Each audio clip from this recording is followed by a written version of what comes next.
Hello dear students. सो आज हम लोग देखने वाले हैं चार्जिंग और energy stored in a capacitor. So capacitor कैसे अपने अंदर एनर्जी स्टोर करता है, पूरी प्रोसेस देखेंगे।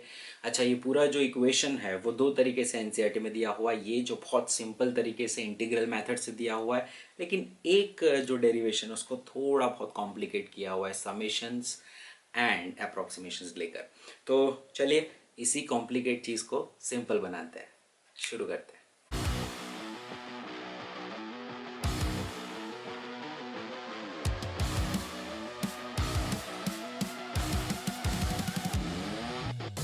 ओके गाइस, सो सबसे पहले ये दो प्लेट्स हैं, दिज आर पैरेलल प्लेट्स। और हम जानते हैं कि चलो ऐसा सपोज कर लेते हैं, एज्यूम कर लेते हैं कि इन दोनों पैरेलल प्लेट्स पर कुछ चार्जेस पहले से मौजूद है, that is Q dash plus Q dash and minus Q dash.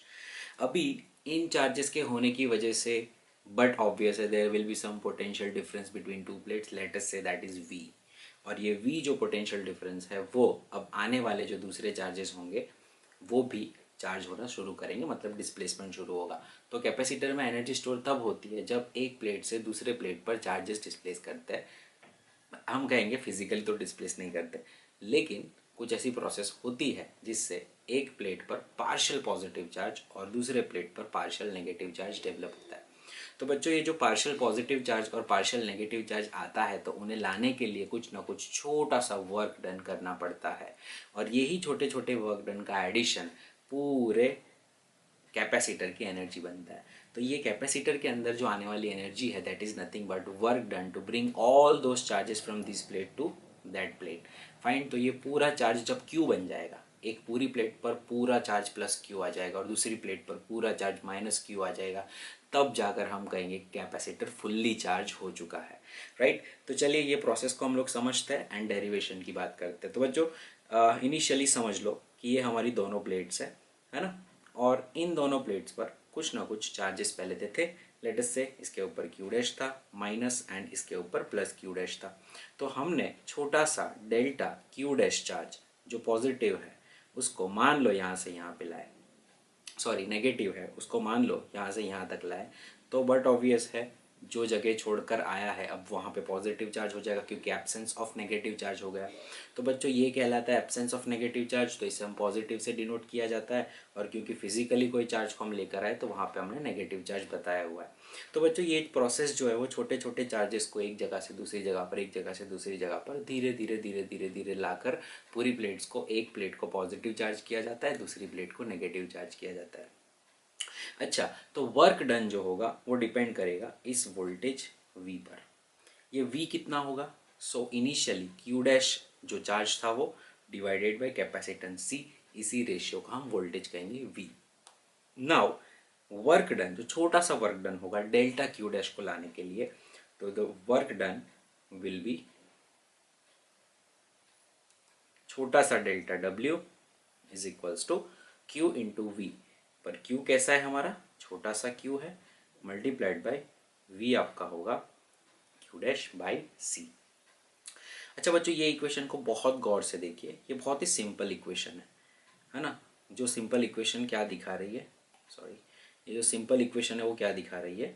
Work done is nothing but partial charge multiplied by potential difference. अब इसी इक्वेशन को मैं एक और फॉर्म में लिख सकता हूँ, बहुत ध्यान से समझना। वो फॉर्म है बच्चों मेरा delta W is equals to 1/2C, 1/2C q dash plus delta Q dash का whole square minus delta Q dash, sorry, whole square minus Q dash का स्क्वायर। तो ये फॉर्म में भी मैं इसको लिख सकता हूँ, लेकिन कंडीशन क्या है? कंडीशन बीइंग, कंडीशन ये है कि delta Q dash must be very very small, बहुत छोटा होना चाहिए। ठीक है, इस कंडीशन में मैं इस इक्वेशन को इसके बराबर लिख सकता हूँ, इसके इक्वल लिख सकता हूँ। चलिए मैं आपको समझाता हूँ कि ये दोनों इक्वेशन इक्वल कैसे हुए। तो मैं क्या करूँगा, इस इक्वेशन को सिंप्लीफाई करने की कोशिश कर रहा हूँ। सो ये हो जाएगा मेरा 1/2C, है ना। मैं ब्रैकेट को ओपन करूँगा तो बच्चों मुझे क्या मिलेगा? अगर मैं ब्रैकेट को ओपन करूँगा तो मुझे मिलेगा a प्लस बी का whole square, that is a square plus 2ab प्लस B square minus Q dash का स्क्वायर, है ना। अब ये क्यू डैश गेले, और डेल्टा क्यू डैश जो बहुत छोटा टर्म है, delta Q dash must be very very small, तो मैं इसको भी नेग्लेक्ट कर सकता हूँ। क्यों सर इसको नेग्लेक्ट किया? क्योंकि सपोज डेल्टा क्यू डैश मेरा 0.00001 कूलम है, जो बहुत छोटी वैल्यू है। तो अगर बच्चों मैं इसका भी स्क्वायर करूँगा तो जो वैल्यू होगी वो और छोटी हो जाएगी, जो सबके बाकी टर्म्स के कंपैरिजन में बहुत छोटी है। तो इससे बेटर हम उसको निगलेक्ट करना समझते हैं, ठीक है। तो अब मेरे पास बचेगा क्या, 1/2c, और मेरे पास बचने वाला है 2q dash into delta Q dash, और यहाँ पर बच्चों 2 भी जाएगा, तो मेरे पास फाइनली बच रहा है q dash into delta Q dash by c, that is my delta W. So आपने देख लिया कि हमारे पास जो इक्वेशन आ रही है वो हूबहू इस इक्वेशन जैसी है। इसका मतलब ये कि मैं इस इक्वेशन को इस फॉर्म में लिख सकता हूँ। कंडीशन बशर्त सिर्फ एक रहेगी कि delta Q dash must be very very small. समझ में आया बच्चों? अब ये पैटर्न को ही मैं पकड़ने वाला हूँ। देखो हम लोग ने इक्वेशन की पैटर्न कैसे पकड़ी, तो थोड़ा समझते इसको। तो ये पैटर्न कुछ ऐसी थी, 1/2c था बाहर, है ना। जो चार्ज ऑलरेडी मेरे पास था क्यू डैश पहले, है ना, याद करो एनिमेशन में क्यू डैश ऑलरेडी था, फिर डेल्टा क्यू डैश को हम लेकर आए।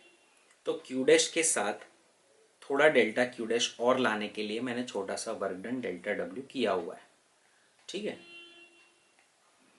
और उसका स्क्वायर है माइनस जो मेरा इनिशियल चार्ज था क्यू डैश, उसी का स्क्वायर।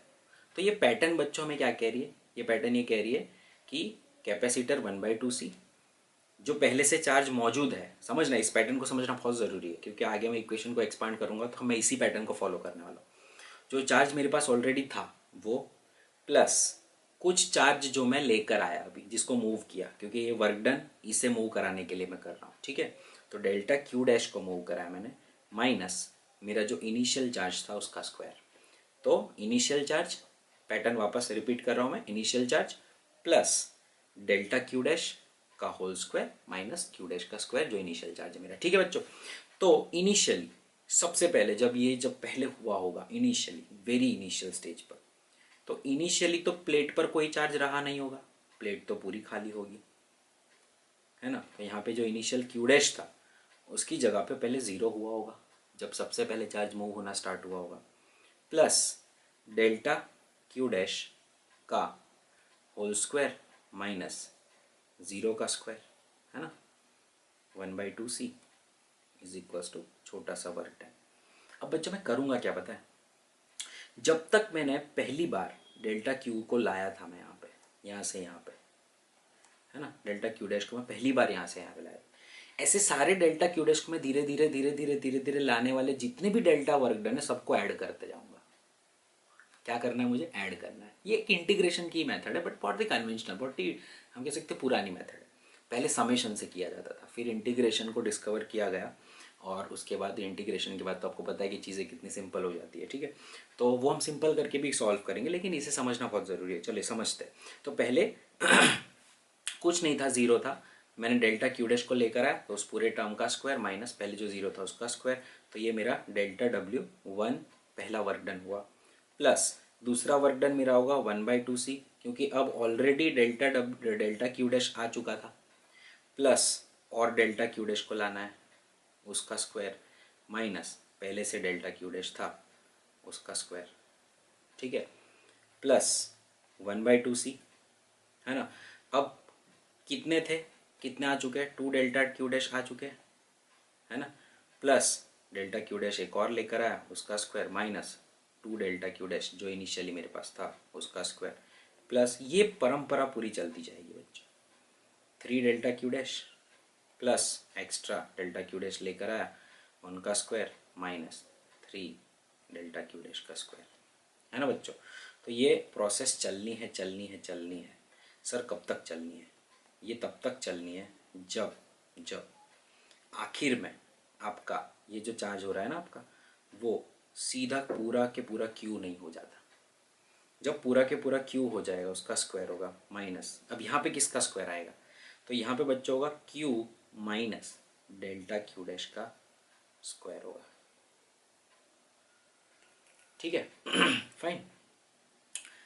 तो अब आखिर वाला जब आया था, अब इसको मैं थोड़ा और समझाऊँ, ये पैटर्न में नहीं बैठ रहा आपको, है ना, ये थोड़ा पैटर्न से हट के लग रहा है, टेंशन मत लो, चलो पैटर्न ही फॉलो करते हैं। आखिर में क्या होगा, जब आखिरी डेल्टा क्यू डैश आने वाला होगा तो कितने आ चुके होंगे। तो अगर यहाँ पे बच्चों हम बात करते हैं तो यहाँ पे मैं ऐसा कह सकता हूँ कि Q minus delta Q dash, एक ही तो एब्सेंट है, इतने आ चुके होंगे। अब उसके साथ प्लस करना है मुझे क्या, डेल्टा क्यू डैश, लास्ट वाले को भी मैं ले आया, उसका whole square minus Q minus delta Q dash का स्क्वायर। अब थोड़ा इट मेक सेंस, राइट, अब इट मेक सेंस। तो ये मेरा सेकेंड लास्ट था, ये लास्ट पीस आ गया और ये मेरा सेकेंड लास्ट का स्क्वायर जो मेरे पास बचा था, एंड अल्टीमेटली वो सेम इक्वेशन बनाता है जो मैंने यहाँ पे लिखी है। ठीक है, तो बच्चों ये पूरी की पूरी कथा है जो हमें करनी है, और इसको जब हम सॉल्व करते हैं, ये पूरे ब्रैकेट्स को जब हम सॉल्व करते हैं तो हमें क्या रिजल्ट्स मिलेंगे, चलिए सॉल्व करके देखते हैं। तो पहला वाला जो टर्म है, पहला वाला जो टर्म है ना, उसमें 1/2c डेल्टा क्यू डैश का स्क्वायर माइनस 0, मतलब अगेन सिंप्लीफाइंग या अगेन सॉल्विंग, मैं और सिंप्लीफाई कर रहा हूँ उसको। सो 1/2c, पहले वाले में मुझे सिर्फ मिलेगा डेल्टा क्यू डैश का स्क्वायर, बस इतना ही मिलने वाला है, और कुछ था ही नहीं, ज़ीरो था सब कुछ। दूसरे टर्म में मुझे क्या मिलने वाला है, ठीक है, प्लस 1/2c। दूसरे टर्म में मुझे क्या मिलने वाला है, delta Q dash plus delta Q dash, 2 delta Q dash, so 2 delta Q dash का square minus delta Q dash का स्क्वायर। तीसरे वाले टर्म में मुझे क्या मिलने वाला है बच्चों, 3 डेल्टा क्यू डैश का square minus delta Q dash का स्क्वायर। यही सेम चीज़ एनसीईआरटी में दे दी है, बिना कोई एक्स्ट्रा स्टेप किए, सिंपल यही स्टेप्स किए हुए सारे, है ना। और डॉट डॉट डॉट आखिर में उन्होंने भी यही लिख दिया है क्या, 1/2c Q minus delta Q dash का होल स्क्वायर, ये आखिर में रह जाएगा।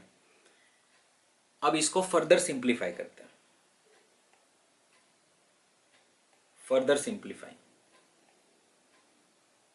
तो बच्चों क्या होगा, 1/2c बाहर निकलेगा, डेल्टा क्यू डैश का स्क्वायर आपके पास बचेगा, प्लस ये 2 डेल्टा क्यू डैश का स्क्वायर आपको क्या देगा, कैन आई से it is 4 delta Q dash का स्क्वायर, है ना, और माइनस डेल्टा क्यू डैश का स्क्वायर, है ना। फिर अच्छा यहाँ पे 2 आएगा, यहाँ पे 2 आएगा,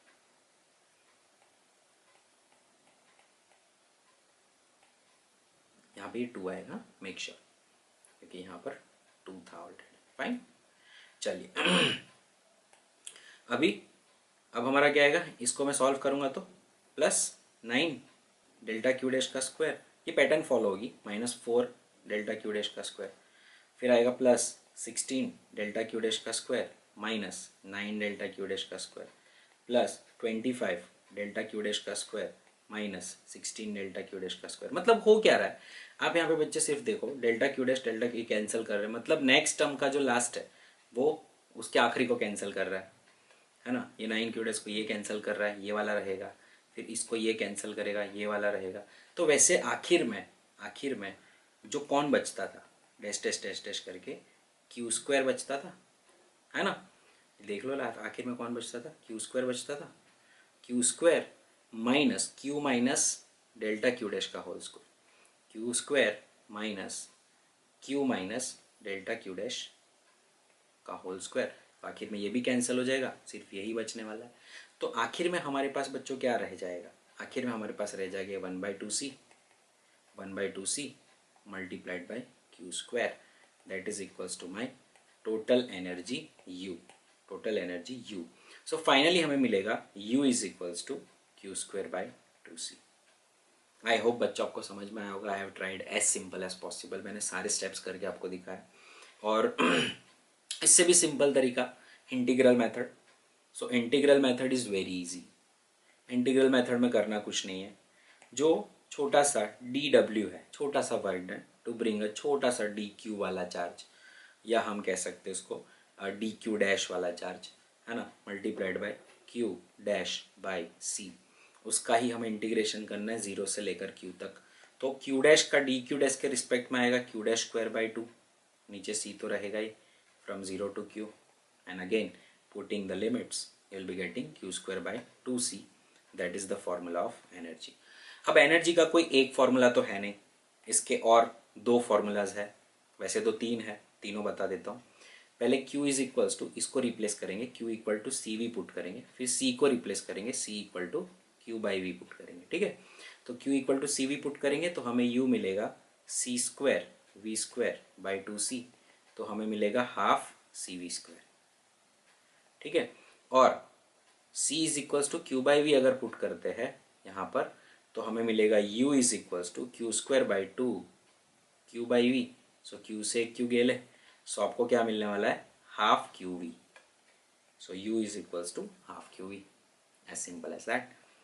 अभी एक और तरीका है इसको फाइंड करने का बच्चों, एनर्जी को, है ना।